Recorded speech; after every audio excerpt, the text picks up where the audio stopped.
ನಮಸ್ಕಾರ ವೀಕ್ಷಕರೇ, welcome to ನಮಸ್ತೆ ಇಂಡಿಯಾ ಕುಕಿಂಗ್ ಚಾನಲ್. ಇವತ್ತು ನಮ್ಮ ಚಾನಲ್ನಲ್ಲಿ ಸಪೋಟ ಹಣ್ಣಿನ ಮಿಲ್ಕ್ ಶೇಕ್ ಮಾಡೋದು ಹೇಗೆ ಅನ್ನೋದನ್ನು ನೋಡೋಣ.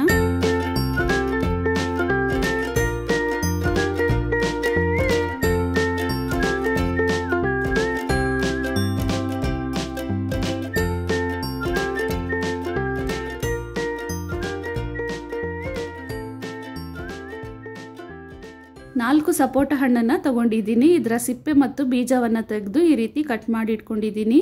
200 ml ಅಷ್ಟು ಟೋನ್ಡ್ ಮಿಲ್ಕ್, 1 ಕಪ್ಪಷ್ಟು ವೆನಿಲಾ ಐಸ್ ಕ್ರೀಮ್, ಸಕ್ಕರೆ ಬೇಕಾದಷ್ಟು ಮತ್ತು ಐಸ್ ಕ್ಯೂಬ್ಸ್. ಒಂದು ಮಿಕ್ಸಿ ಜಾರ್ನಲ್ಲಿ ಚೆನ್ನಾಗಿ ಹಣ್ಣಾಗಿರುವ ಸಪೋಟವನ್ನು ಹಾಕ್ತಾ ಇದ್ದೀನಿ. ಸಪೋಟದಲ್ಲೇ ಸಿಹಿ ಅಂಶ ಇರುತ್ತೆ. ರುಚಿಗೆ ಬೇಕಾದಷ್ಟು ಸಕ್ಕರೆಯನ್ನು ಹಾಕ್ತಾ ಇದ್ದೀನಿ. ಇದನ್ನ 1 ನಿಮಿಷದವರೆಗೂ ಚೆನ್ನಾಗಿ ರುಬ್ಕೊಬೇಕು.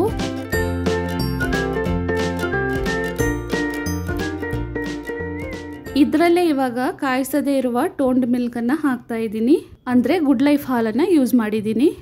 1 ಬೌಲ್ ತುಂಬ ಐಸ್ ಕ್ಯೂಬ್ಸ್ ಅನ್ನ ಹಾಕಿದ್ದೀನಿ.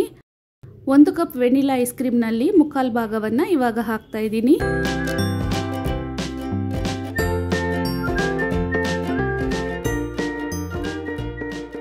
ಹಾಕಾದ್ಮೇಲೆ ಇದನ್ನ 2 ನಿಮಿಷದವರೆಗೂ ಚೆನ್ನಾಗಿ ರುಬ್ಕೊಬೇಕು.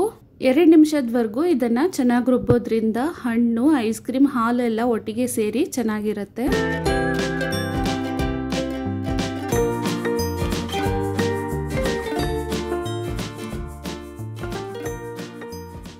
ಸಪೋಟ ಮಿಲ್ಕ್ ಶೇಕ್ ಇವಾಗ ತಯಾರಾಗಿದೆ. ಇದನ್ನ ಲೋಟದಲ್ಲಿ ಹಾಕೊಳ್ತಾ ಇದ್ದೀನಿ.